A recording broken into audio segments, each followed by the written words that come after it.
ክቡራትና ክቡራን ህዳሴን ካለ አንድ ብር እርዳታ ካለ አንድ ብር ብድር ያሳካ መንግስትና ህዝብ ፕሮጀክት አይሰራም ሊባልማ አይችልም። ግፍ ነው።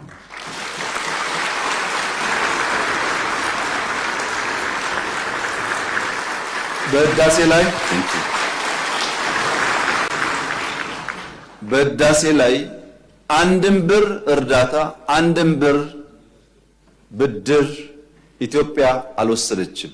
በጀግኖች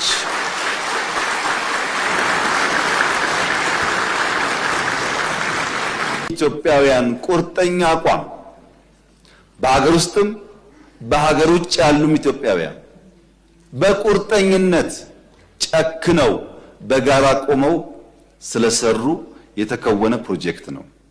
ግን በዚህ አላበቃም።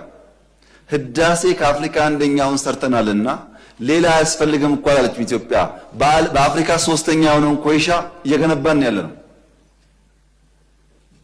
የንፋሱን ሳልጨምር በርካታ ፕሮጀክቶች ይሰራሉ።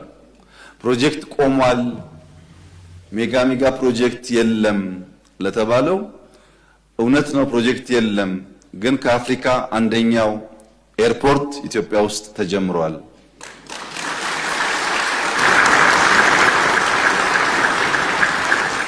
እንደዚህ ያለ ፕሮጀክት ኢትዮጵያ አስባም ሰርታም አታውቅም። እውነት ነው ፕሮጀክት ቀንሷል፣ ግን የማዳበሪያ ፋብሪካ ኢትዮጵያ ውስጥ ተጀምሯል።